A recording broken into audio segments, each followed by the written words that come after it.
In the early hours of the 13th of May, 1968, a North Vietnamese force came out of the dark and hit an Australian fire support base that had been on the ground for less than a day. The defenses were half finished. The wire was incomplete. A mortar platoon and 2 artillery gun pits sat exposed, and the North Vietnamese came straight through them, close enough to fight the gunners hand-to-hand over their own howitzers. For a few hours that night, it looked like the base might be overrun. By dawn, the North Vietnamese had been thrown back off the guns, leaving their dead scattered through the position. Over the next 3 weeks, they came back again and again, against Coral and against a second base called Balmoral, and each time the Australians broke them harder than the time before. By the time it ended, more than 300 North Vietnamese were dead, and the 1st Australian Task Force had fought the largest and costliest battle in the whole of Australia's war. This is what happened at Fire Support Base Coral. The setting was the aftermath of the Tet Offensive. In May 1968, the North Vietnamese and Viet Cong launched a second wave of attacks, sometimes called a Mini-Tet, striking at Saigon and the huge American base complex at Bien Hoa and Long Binh. The attacks were beaten off, and the enemy units began pulling back north, out of the city and toward their sanctuaries. If you're enjoying the story so far, don't forget to hit the like button and subscribe. Drop a comment telling me where in the world you're watching from. I love hearing from you. The 1st Australian Task Force was sent to get in their way. The Australians had spent most of their war down in Phuoc Thi Province, well to the south. Now they were moved up into Bien Hoa Province, about 50 kilometers north of Saigon, into a country they did not know, squarely across the routes the North Vietnamese were using to withdraw. 2 infantry battalions, the 1st and 3rd Battalions of the Royal Australian Regiment, went in with their supporting artillery and armor under the operation that put them right on the enemy's line of retreat. On the 12th of May, they began setting up the first of their fire support bases. They called it Coral. It was a rushed, confused occupation.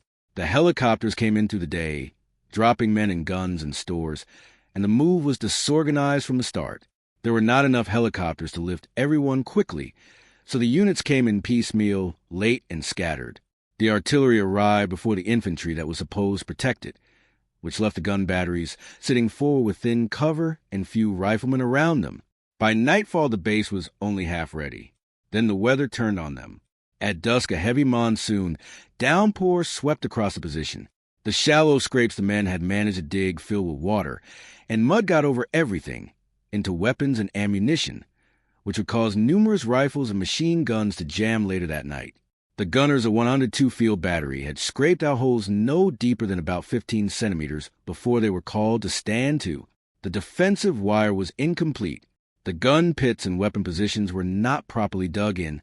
A mortar platoon and the guns of 102 Field Battery sat in forward positions without the protection they should have had. The men knew it was not right. There had not been time to make it right. What nobody on the Australian side fully grasped was that the North Vietnamese were already watching. Through the whole day, North Vietnamese observers had tracked the helicopters coming and going, counted the guns, and read the half-built base for exactly what it was. A regiment was forming up in the dark to hit it that very night, and the Australians inside the wire had no real idea of the scale of what was coming. The first probes came after midnight. Then, at around 3:30 in the morning on the 13th of May, the North Vietnamese launched a full assault, opening with a short, intense barrage of rockets and mortars, and then sending infantry straight into the weakest part of the Australian position. They came at the mortar platoon and the guns. They came through gaps in the unfinished wire. The pre-assault bombardment alone tore through the exposed positions and caused most of the early casualties. Out in front of 102 Field Battery, about 20 meters beyond the guns, Bombardier Andy Fursdyke was lying in the grass with a 7-man M60 machine gun team. He heard heavy rustling in the grass ahead of him in the dark and telephoned command post for permission to open fire. He was told to hold, because headquarters was not yet sure what was happening out there. Then the North Vietnamese stood up almost on top of his team, and the whole position erupted as the barrage came down and the assault swept in. The enemy moved through the mortar platoon at speed, overrunning it before the gunners had any chance to set themselves. The fighting that followed was as close and ugly as it gets. The North Vietnamese overran the mortar platoon and reached the artillery. one of 102 field batteries, 6 105mm howitzers. The number 6 gun was taken by the enemy, swarmed over in the dark. Beside it, the crew of the number 4 gun met the assault head-on, engaging the North Vietnamese over open sights as they came. The gunners and the infantry around them fought back at point-blank range, rifles and grenades and bayonets, trying to hold or retake their own guns with the enemy among them. In that one mortar platoon, 5 men out of 18 were killed and 8 more were wounded, nearly the whole platoon gone in a single night. The Australians did not break. They counterattacked across their own position, fought the North Vietnamese back off the captured howitzer, and recovered it. The gun that had been in enemy hands during the night was back in action by morning, firing in support of the infantry. An Australian artillery history later called the attack on Coral the most sustained ground assault on an Australian field gun position since the Pacific War, and noted that the gunners had their pieces back in action the next morning anyway. If you're hooked on this story, make sure to subscribe and turn on notifications so you never miss an upload. Your support means everything and helps me bring you more emotional stories like this one. What that flat description leaves out is what the gunners actually did to hold on. Artillerymen are not trained to fight as infantry, and they are not supposed to have to. That night they did. When the North Vietnamese got among the guns, the crews lowered the barrels and fired the howitzers over open sights, straight into the attackers at a range of yards rather than miles. They fought with rifles and pistols, and whatever was at hand when the enemy got closer than the guns could depress. Men defended their own gun pits with the breech of the weapon at their backs, knowing that if the position fell, the whole base might follow. The line between gunner and infantryman disappeared somewhere in the dark on the 13th of May, and the men on Coral simply became whatever the fight required them to be. By dawn, the attack had spent itself. The North Vietnamese pulled back, leaving more than 50 dead in and around the base, with the drag marks in the dirt showing that many more had been hauled away. The Australians had lost 9 to 11 men killed and around 28 wounded in that first night. Coral had very nearly fallen in its first hours of existence. The fight had been broken not by the defenders' guns alone. Through the worst of it, American support had come overhead. Helicopter gunships worked the open ground around the base, and the AC-47 gunships the troops called Spooky circled above, dropping flares to light the battlefield, and pouring minigun fire into the North Vietnamese, forming up in the dark. Between the artillery firing over open sights, the small arms along the perimeter, and the fire coming down from the aircraft, the assault that had reached the guns could not be sustained. By around 6:30 in the morning, it was over. When full daylight came, the grim accounting began. Working parties from 102 Battery and the infantry moved across the position, collecting the Australian dead and wounded for evacuation by helicopter to the American hospital at Long Binh. The 52 North Vietnamese bodies left on the position were another matter. An engineer bulldozer dug a mass grave in the ground in front of the guns, and the enemy dead were buried there.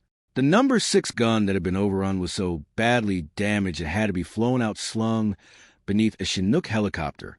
The men who were left began cleaning the mud and blood off the gun platforms and getting ready, because no one believed the North Vietnamese were finished.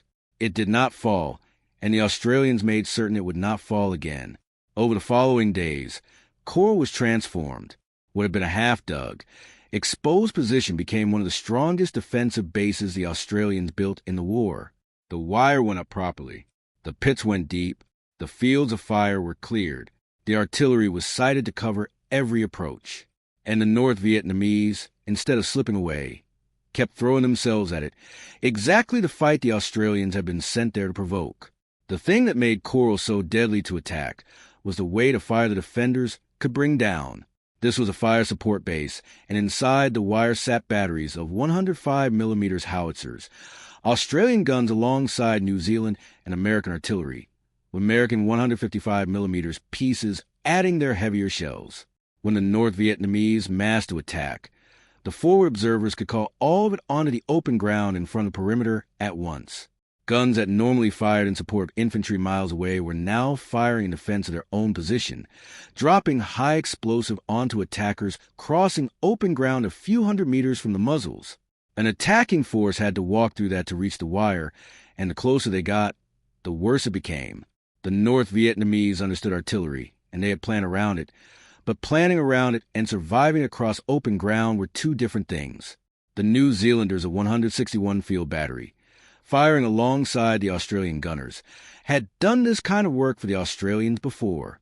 Less than 2 years earlier, at a rubber plantation called Long Tan, a single Australian company had been surrounded by a far larger Viet Cong force and saved largely by mass artillery walked in close around them, much of it laid down by that same New Zealand battery.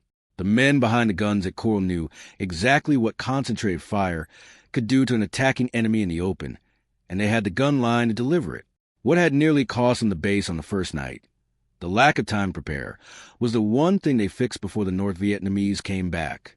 The North Vietnamese came back at Coral on the 16th of May with another heavy assault, this time better met. The engineers of one field squadron held nearly a third of the perimeter and repelled human wave attacks through the heaviest fighting of the whole operation. The base that had almost been overrun on the 13th held firm on the 16th, and the attackers paid for it in the open ground in front of the wire. Then the Australians turned the idea around completely. On the 23rd of May, Centurion tanks of C Squadron, 1st Armored Regiment, arrived as reinforcements. These were heavy, well-armored tanks with powerful guns, and they changed the math of every fight that followed.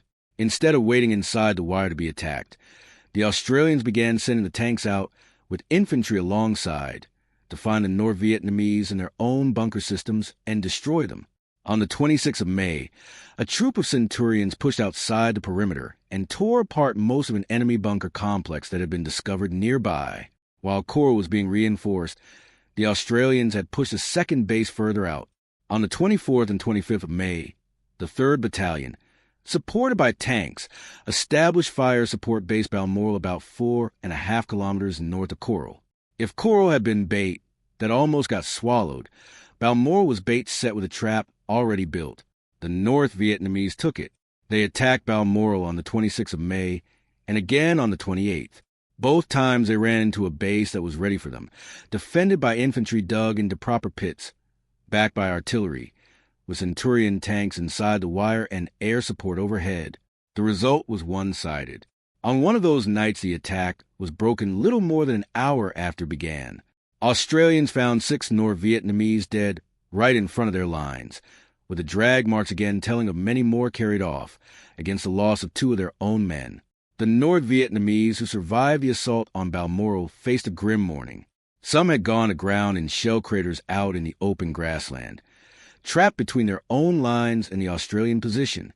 When daylight came and they tried to run for it under cover and mortar fire, most were cut down crossing the open ground. Others lay among the dead and played dead, then fired on the Australian patrols sent out to clear the field, which forced the tanks into the bleak work of going out and making sure the bodies that littered the ground. After Balmoral, the North Vietnamese had had enough. There were further bombardments and patrol clashes, but no more major assaults. The Australians held both bases until early June and then withdrew, the job of disrupting the enemy's retreat from Saigon done. The cost on both sides told the story plainly. Over the 26 days of the battle, from the 12th of May to the 6th of June, the 1st Australian Task Force lost 25 to 26 men killed and around 100 or more wounded. The average age of the dead was 22. Against that, the Australians accounted for more than 300 North Vietnamese killed over the 4 weeks of fighting, with hundreds of weapons captured, and the true enemy losses were almost certainly higher, given how many bodies were dragged away in the dark. The honors came, many of them late. Every Australian unit that fought at Coral and Balmoral was awarded the unit citation for gallantry. Private Richard Norden, who fought with extraordinary courage near Coral, recovering a wounded comrade in the body of the forward scout under fire, would eventually be recognized with the Victoria Cross, decades after fact. The victory was real, and like every fire-based fight in that war, it was not clean. Coral was thrown together in a hurry, occupied in confusion, and very nearly overrun in its first hours because the defenses were not ready and the intelligence had not anticipated the scale of what was coming. The men who died in that first bombardment and the first rush onto the guns paid for those failures. Critics afterward argued that the casualties were heavy for a static defensive operation, that the bases had been planted in open ground before they could be made safe. The men who held those bases had no say in where they were planted. They only had a say in whether they would hold, and they held. There's a thread that runs out of this battle and back into the wider war. The North Vietnamese formations that bled themselves against Coral and Balmoral were main force units, the kind that had spent the whole war attacking dug-in positions and being torn apart against them, then rebuilding and coming back to do it again. They had done it against the Americans at fire bases across the country. In May 1968, they did it against the Australians, and the result was the same. A regiment that thought it was hitting an exposed, half-built base in the dark found that the men inside the wire would not break, and that every night they came back, the killing ground only got worse. A North Vietnamese force looked at Fire Support Base Coral on its first night, saw unfinished wire and exposed guns and men who had barely arrived, and decided it was ripe to be overrun. They were right that it was vulnerable. They were wrong about the men. It cost them the better part of a month and more than 300 dead to learn that the Australians had come north for exactly this fight and meant to win it. Thank you so much for watching until the end. If you loved this story, check out the other videos on your screen now. I think you'll really enjoy them. And don't forget to subscribe if you haven't already. See you in the next story.